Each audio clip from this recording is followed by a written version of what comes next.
Hello good morning friends, welcome back to my channel मायस creations में मैं लता आप लोगों का ढेर सारा स्वागत करती हूँ। तो फ्रेंड्स, आज बसंत पंचमी भी है, तो सबको बसंत पंचमी की ढेर सारी शुभकामनाएं। और आज ना बारिश हो रही है। आज बसंत पंचमी है, इसलिए मैंने येलो कलर का सूट पहन लिया। अच्छा, मेरे पास विंटर का पहले एक हुआ करता था, विंटर का नहीं था, मतलब इन द सेंस पहना जा सकता था, बट फिर वो मैंने अपनी हाउस हेल्पर को दे दिया था। मेरे पास कोई भी सूट नहीं था और आज ना सर्दी भी बहुत हो रखी है, बट मैंने इसके नीचे इनर पहन के और फिर गर्मियों का ही सूट पहन लिया। और बाहर ना बहुत तेज बारिश हो रही है। आज धूप वगैरह का कोई सीन नहीं है, धूप नहीं निकलने वाली है। और ये बारिश पहले से ही बताई थी, तो पता था कि हाँ बसंत पंचमी वाले दिन बारिश होने वाली है। और काफ़ी तेज बारिश हो रही है, मैं थोड़ी देर में दिखाऊंगी आपको। और दूसरी बात ये कि धूप तो निकलने वाली है नहीं। मैंने अभी अभी अपनी वीडियो अपलोड की थी, अपलोड करने के बाद फिर मैं सीधा रूम में आ गई। अदरवाइज मैं ना जो कल ब्लाउज़ का थोड़ा बहुत काम बच गया था हाथ से करने वाला, वो मैं कर लेती उधर बैठ के। तो आज धूप सेकने का कोई भी चांस नहीं है, तो सीधा मैं आ गई हूँ अपने होम बुटीक के अंदर। अभी मैं ना ब्लाउज़ की सोच रही हूँ कि कटिंग कर दूँ, क्योंकि वो वर्क है। वैसे भी प्लेट्स वगैरह में अगर जाएगा ना तो दिक्कत ही होगी मुझे। मैं सोच रही हूँ बाद में कर दूंगी मैं उसको। अभी मैं कटिंग कर रही हूँ, तो कटिंग वीडियो मैं आप लोगों के साथ इस ब्लाउज़ की शेयर कर रही हूँ। जो भी बिगनर्स हैं उनके काम आती हैं। और क्या है ना कि वर्क वाला ब्लाउज कैसे कट किया जाता है, लहंगा ब्लाउज या फिर साड़ी का भी वर्क वाला हैवी ब्लाउज हो।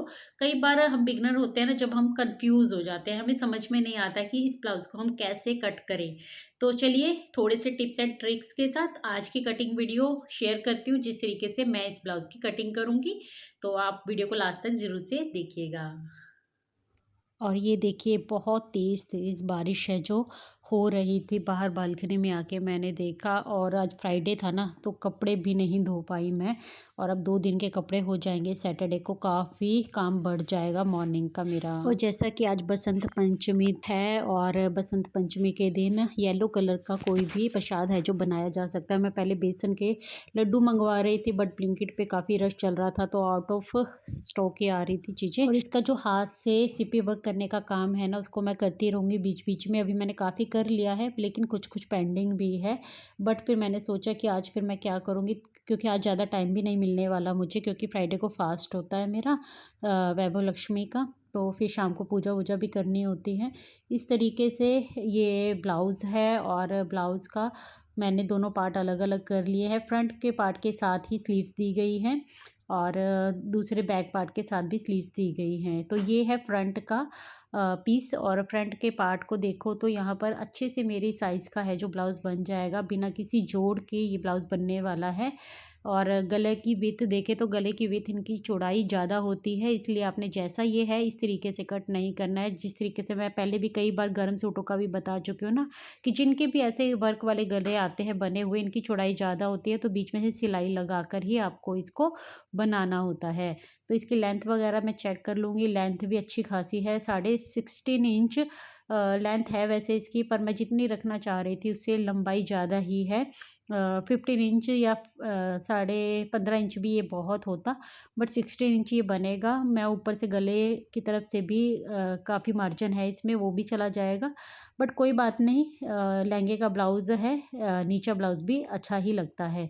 बाकी फाइनल लुक तो आपको देखने को मिल ही जाएगा मेरी वीडियोस में। अभी यहाँ पर मैंने अस्तर का पार्ट ले लिया है, और अस्तर के पार्ट के ऊपर सबसे पहले हम कटिंग करेंगे। तो जितनी भी आपकी लेंथ और जितनी भी आपकी विड्थ होगी, उसके अकॉर्डिंग आप कपड़ा है जो डबल फोल्ड कर लेंगे। और मैं इस ब्लाउज़ को, जो वर्क वर्क वाला ब्लाउज़ है ना, इसके अंदर डबल टक यानी 2 टक का ही ब्लाउज़ है जो बनाऊंगी। 2 ही प्लेट्स हैं जो इसके अंदर डालेंगी, जो एक कमर की साइड होती है और एक आर्म होल की तरफ पड़ेगी। तो आप इसको चाहे तो प्रिंसेस कट भी बना सकते हैं। और मैं इसको इस तरीके से बना रही हूँ, इसमें भी काफ़ी अच्छी फिटिंग है जो आ जाती है। और वर्क वाला ब्लाउज़ इस तरीके से भी हम इजीली कट कर सकते हैं। ये ब्लाउज़ बनने में बहुत इजी है, जल्दी ही कटिंग भी हो जाता है, और आप बना भी इसको 1 घंटे के अंदर तैयार कर सकते हो। सबसे पहले मैं इसकी लंबाई है जो उसका निशान लगा लूँगी। एक सीधी लाइन मैंने नीचे ड्रॉ कर ली है, जिससे हमारा कपड़ा सीधा रहे। और यहाँ पर एक और लाइन मैं ड्रॉ कर रही हूँ। इतनी लेंथ मुझे इस ब्लाउज़ की रखनी है। मैं अपने लहंगे की जो ब्लाउज़ है उसके अकॉर्डिंग भी लेंथ रख रही हूँ 15 एंड 15.5 इंच भी आप रेडी लेंथ रख सकते हैं। तो यहाँ पर 7 इंच मैंने शोल्डर लिया है, 7 ही इंच का मैं आर्म होल ले रही हूँ। ब्लाउज़ की कटिंग है जो नेक के अकॉर्डिंग भी हो जाती है कि आपको डीप नेक रखना है या फिर नेक की लेंथ कम होगी। मेरी यहाँ पर जितनी भी नेक की लेंथ रहेगी जो फ्रंट में है और जो बैक में जितनी बनी हुई है मुझे उतनी ही रखनी है, मुझे छोटा नहीं करना है, इसलिए जितनी लेंथ है उतनी ही लेंथ मैं रखूँगी। यहाँ पर फिटिंग के निशान मैंने लगा लिए हैं, फिटिंग भी आपको अपने अकॉर्डिंग रखनी है। यहाँ पर मैंने यहाँ पर 9.5 इंच के ऊपर निशान लगाया है और नीचे लगाया है 8.5 इंच के ऊपर निशान, और मार्जिन आप अपने अकॉर्डिंग रख सकते हैं। और नीचे की जो प्लेट का मार्जिन होता है ना, वो हमें 1.5 इंच बढ़ाकर रखना चाहिए। इससे हमारे कपड़े बनाते वक्त हमारा कपड़ा कम नहीं होगा और विड्थ है जो अच्छे से बन जाएगी। और ये आर्म होल का स्केल लेकर आप इस तरीके से निशान लगा सकते हैं। तो 1 इंच 1.5 इंच के ऊपर आप ये गोलाई का निशान लगा सकते हैं। अभी मैं यहाँ पर ना बैक पार्ट ही कट कर रही हूँ, तो ये बैक पार्ट की कटिंग मतलब मार्किंग हो गई है। अब हम इसके ऊपर ही कटिंग कर देंगे।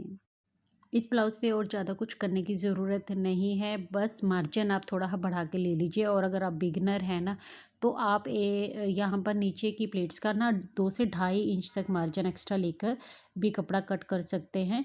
और इस लहंगे के जो ब्लाउज़ है ना, उसमें कपड़े की कोई कमी नहीं है, अच्छा खासा फुल साइज़ के अकॉर्डिंग वो कपड़ा मिला हुआ है। यहाँ पर 40 चेस्ट की साइज़ का भी ब्लाउज़ आराम से बन सकता है। तो मेरे अकॉर्डिंग तो ये काफ़ी अच्छा है, अच्छे से इसमें टैसल्स भी निकल जाएँगे और अच्छे से मैं जो भी मतलब बनाना चाहूँ इसमें बन जाएगा। गले की तरफ भी कपड़ा निकलेगा और भी कपड़ा है जो इसमें निकल जाएगा। यहाँ पर आधा इंच आपको गोलाई करते हुए ही इसको नीचे से कट करना है। तो ये देखिए अभी हमारे बैक पार्ट की कटिंग हो गई है। अब इसके बाद हम अपने फ्रंट पार्ट की भी कटिंग कर लेंगे। तो फ्रंट पार्ट की कटिंग करने के लिए भी आप कपड़े को डबल फ़ोल्ड कर लीजिए। अच्छा, मैं अस्तर का जो पार्ट कटिंग कर रही हूँ ना, वो मैं घर से ही, जैसे मैंने कपड़ा जो मेरे पास बचा हुआ रखा था उसी का ही मैं कटिंग कर रही हूँ। इस तरीके से मैं अपने अकॉर्डिंग कपड़े को देख रही हूँ और जहाँ से वो सही बैठ रहा है उस तरीके कटिंग कर रही हूँ। बट आप जैसे अस्तर का ख़रीद के कपड़ा करोगे तो आपको ये सब देखने की नापने की ज़रूरत नहीं पड़ेगी। यहाँ पर मैं सेटिंग करके कपड़े को देख रही थी और बस अभी इसके ऊपर ये फ्रंट बैक का पार्ट है जो मैंने रख के देख लिया है। अब बैक का पार्ट ऊपर है, फ्रंट का पार्ट नीचे है और बस इसको इसके ऊपर रखना है और एज़ इट मार्किंग करके हमें यहाँ पर कटिंग कर लेनी है पहले। बस जिस तरीके से हमारे बैक पार्ट की मार्किंग हमने की थी, उसी के अकॉर्डिंग हमने यहाँ पर भी मार्किंग कर लेनी है। अब बस थोड़ा-सा ध्यान हमें कमर की साइड की तरफ देना है कि फ्रंट का पार्ट है जो हमने 1 इंच और बढ़ाकर तिरछा, आप देख सकते हैं ना किस तरीके से मैंने स्केल के साथ निशान लगाया है। इस तरीके से आपको कटिंग करनी है, यानी कि आपको नीचे कमर की साइड 1 डेढ़ इंच और बढ़ाकर कटिंग करनी है। इससे आपकी प्लेट्स हैं जो उसकी फिनिशिंग अच्छे से आएगी और आपके जो टक्स हैं उसके साथ आपकी फिटिंग है जो अच्छे से परफेक्टली बन जाएगी। तो बस इस तरीके का ध्यान रखना है और जो गोलाई हमने बैक पार्ट में दी थी वही हमने फ्रंट के पार्ट में भी दे देनी है। और आर्म होल की कटिंग होगी हमारी, वो कटिंग आप चाहें तो स्टिचिंग करते वक्त भी कर सकते हैं। मैं अभी कर दूंगी साथ के साथ इसकी कटिंग, बाकी मैं आपको बता रही थी। आप चाहे तो स्टिचिंग करते हुए भी इस कटिंग को कर सकते हैं।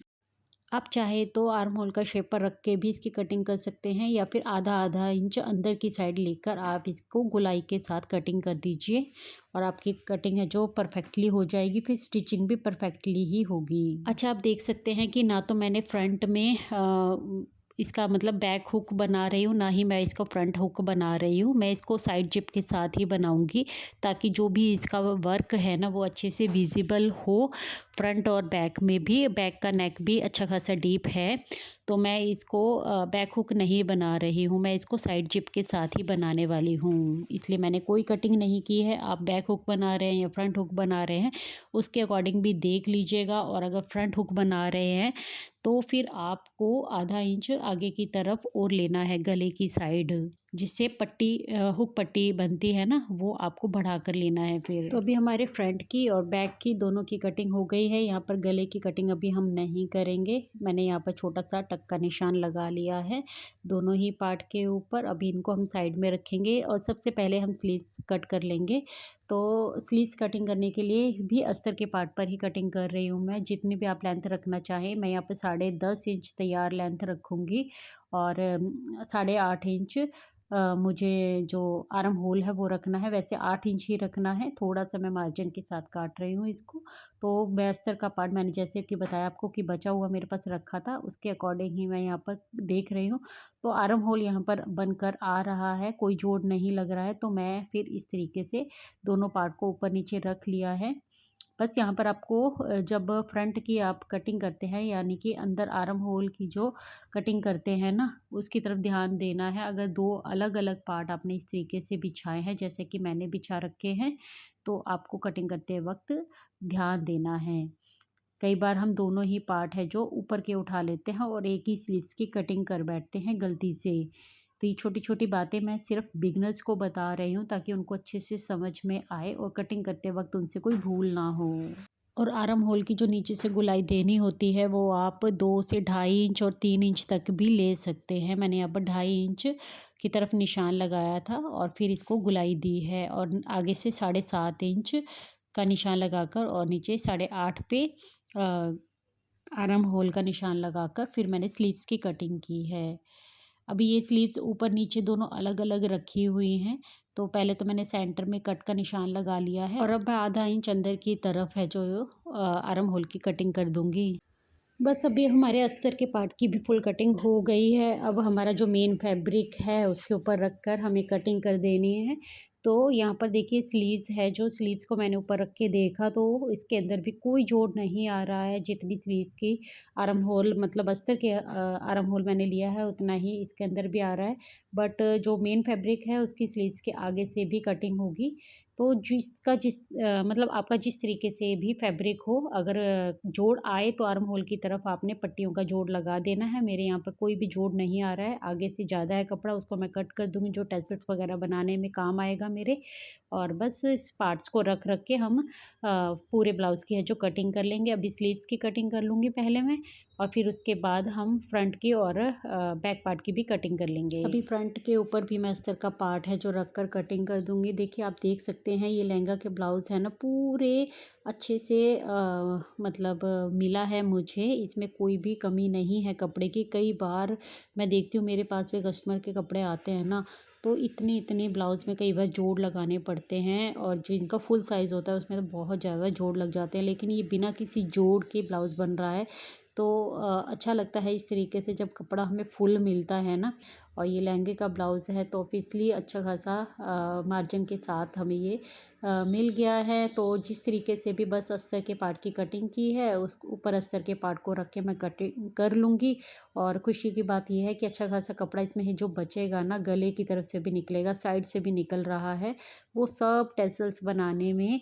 और एक और चीज़ मैं सोच रही हूँ, अभी मेरे दिमाग में है कि मैं इस लहंगे के ब्लाउज़ के साथ का ही बना लूँ, क्योंकि मैं उसको ऑनलाइन देख रही हूँ, तो फालतू में मुझे ऐसा लग रहा है कि उस पे खर्चा करने की ज़रूरत नहीं है, उसको मैं खुद भी बना सकती हूँ क्रिएटिविटी के साथ। तो क्योंकि वो बाद में इतना यूज़ भी नहीं होगा, जिस तरीके से ये मेरा लहंगा रखा रह जाएगा ना, एक बार यूज़ होने के बाद वैसे ही वो भी रखा रह जाएगा। तो मैं सोच रही हूँ कि अपनी क्रिएटिविटी के साथ उसको घर पर ही तैयार कर लेती हूँ, वो आगे वीडियोज़ में आपको कभी देखने को मिल जाएगा। फ़िलहाल अभी मैं बहुत जल्दी-जल्दी में कट कर रही थी। फ्राइडे का डे ना बहुत ज़्यादा बिज़ी होता है, और काफ़ी हेक्टिक शेड्यूल हो जाता है। शाम को भी पूजा-वूजा करनी होती है, दोपहर में भी 12:30 बजे तक जब वीडियो जाती है, तो सारा टाइम ऐसे ही निकल जाता है। और जिस दिन फास्ट होता है तो एनर्जी भी लो ही रहती है।